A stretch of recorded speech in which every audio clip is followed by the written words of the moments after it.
West 2's Scott Heidler is live this morning with more on Crew 5's mission. And Scott, this team will replace Crew 4.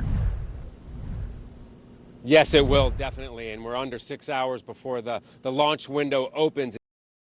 Let's get right over to West 2's Scott Heidler, our space expert. And Scott, what is NASA saying about this leak and the chances it delays this launch? Stuart, well, we know for sure it's going to push back into that 2-hour launch window that opens at 1:04 a.m. And what they're doing right now, there are 2 members of what's called the Red Crew and a safety officer out on launch pad 39B right now. What they're doing is they're torquing down. What an incredible sight to see in this historic mission as we work to get humans back to the moon, Scott. Absolutely, Christine. I know this is, we are officially now in the Artemis era. Apollo era, now we're in the Artemis era. And this indicates that it has come back. The Orion spacecraft has come back safely. Our Space Coast reporter Scott Heidler spoke with the industry's future workforce and school administrators who want local talent to fill those jobs.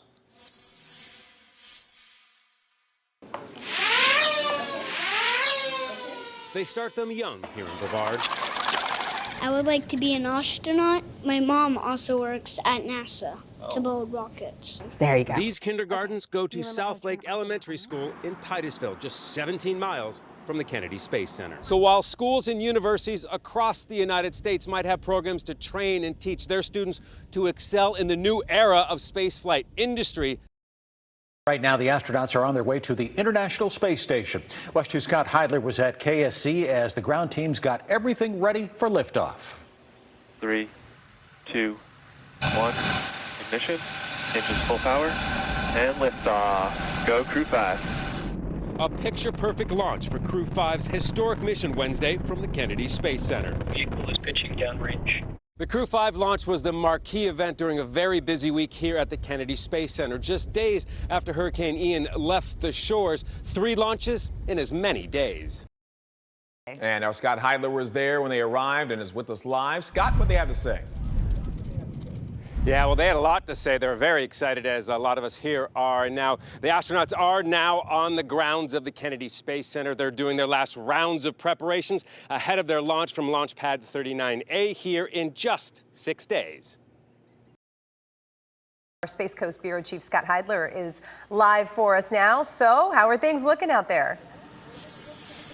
Well, they're looking good.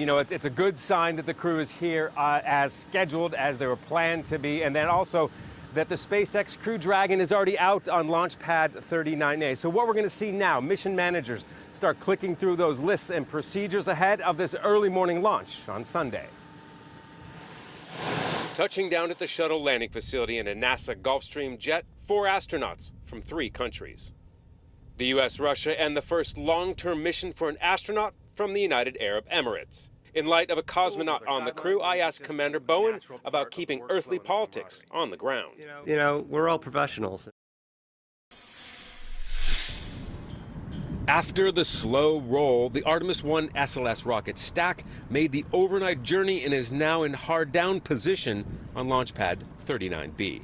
But the main focus for this next launch attempt in about 10 days on November 14th, hydrogen leaks, especially the connection at the back of the rocket that leads to the fuel source. The explosion of light in the pre-dawn darkness, launching Crew 4's Falcon 9 rocket as it slipped through the black sky to low Earth orbit. Both NASA and SpaceX launch managers delighted with the launch.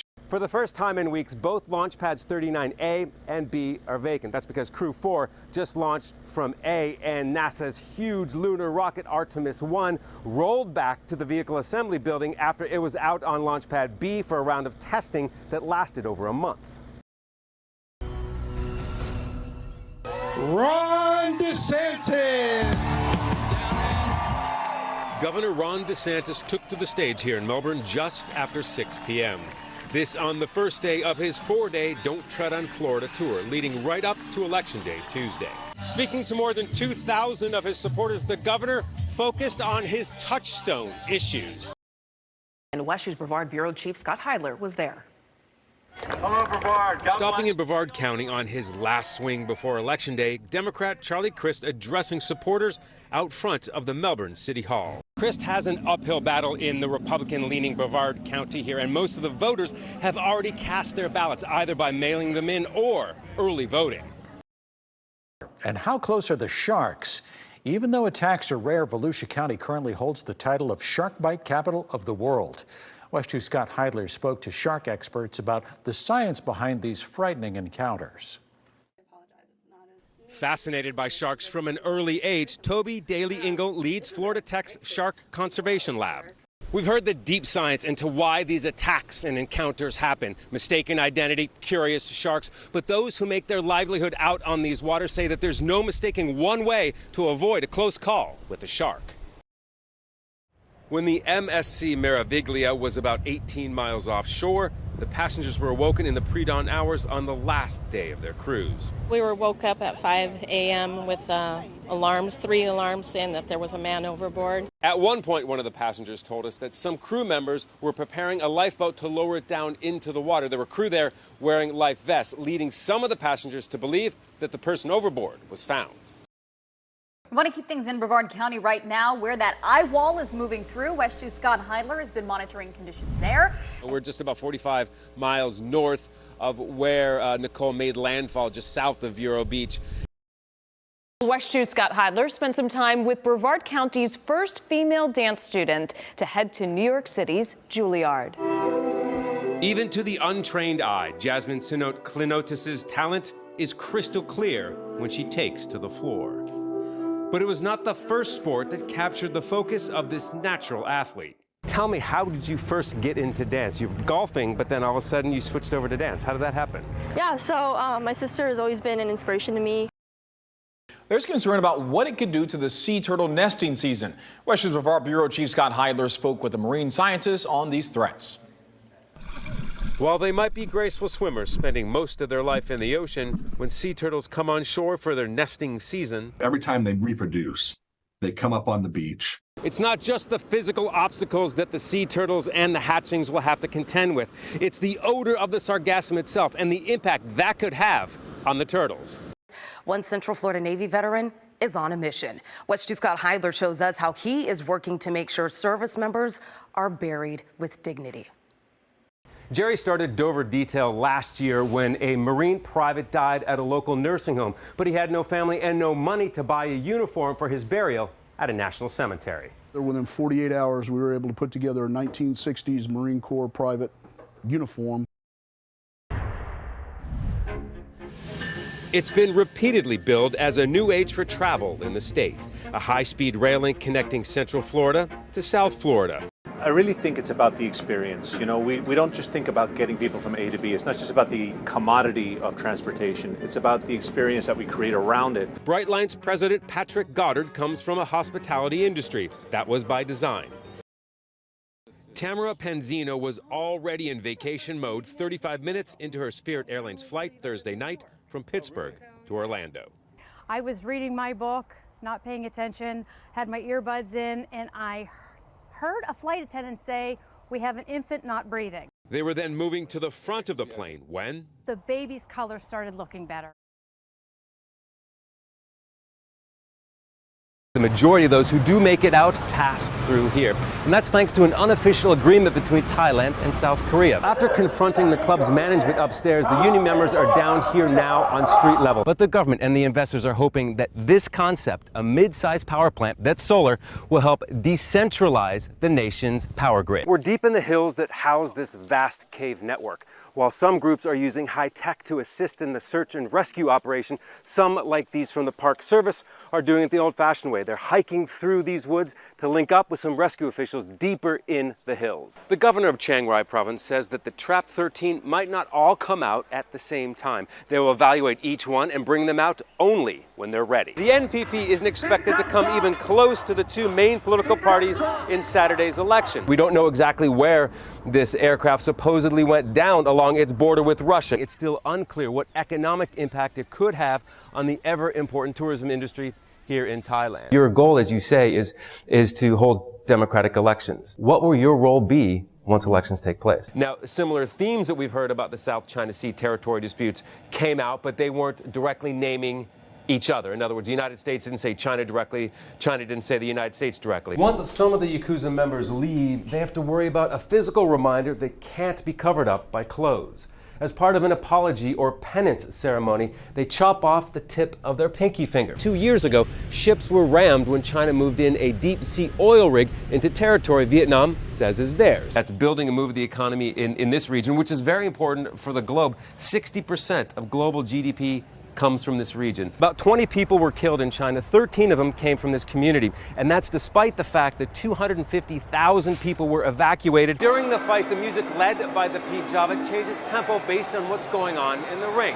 Kind of like a soundtrack for the action. But it's not just to entertain the audience, it's also to motivate the boxers.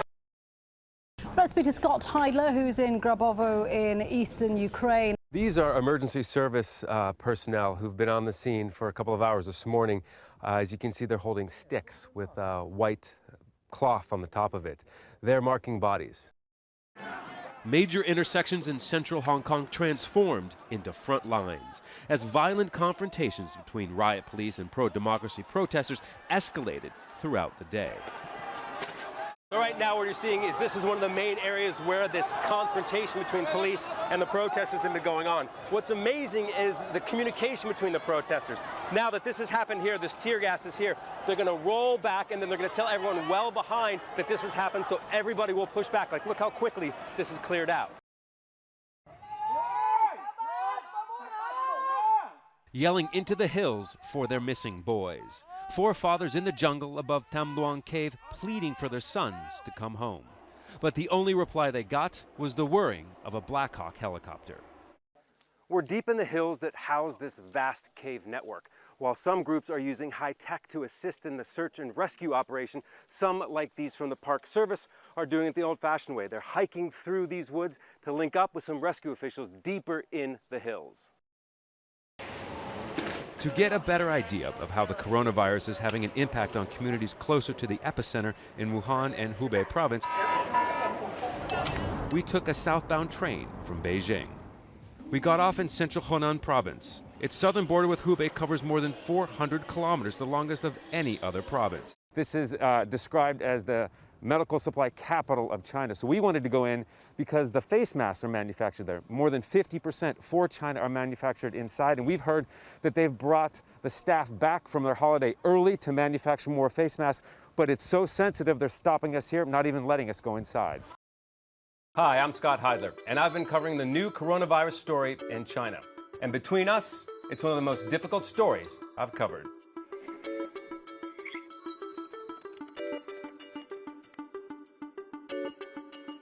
I've covered war zones, I've covered natural disasters, and in those environments, you know most likely where the obvious danger is. They want their square back. With the coronavirus, you have no idea where it is. Scott Heidler is reporting from Islamabad, streaming live with the latest. Scott. Shep, after weeks of rumors and reports sourcing unnamed officials, the government here in Pakistan today has confirmed that Haki Mullah Masood, the Taliban chief, is dead. That announcement coming from this country's interior minister. Pakistani forces, meantime, are fighting terrorists in that area. Scott Heidler is with Pakistani fighters. Since early August, Pakistani security forces have been battling militants connected to the Taliban and al-Qaeda in Bajour, one of 7 sections of the federally administered tribal areas, or FATA. It's been a bloody 4 months. The military estimates that between 1,500 and 2,000 militants have been killed. The commanding officer of the Bajour Scouts said this battle is beyond negotiating with the Taliban. Any compound in this area that was caught harboring militants was razed to the ground like these behind me. The next step is 8 miles up the road, connecting 2 areas that the military controls. He believes that this operation will be completed by the end of December. The attack is Pakistan's worst in 6 months and comes as the country's military moves closer to a new offensive along the Afghan border. Scott Heidler is in Pakistan with details. With the question of if now removed, there's only the question of when Pakistan's military will open its next front against the Taliban and al-Qaeda. With the Waziristan offensive just around the corner, the government here is bracing for even more Taliban attacks. Like we saw with the WFP bombing earlier this week, even the most secure targets can be hit.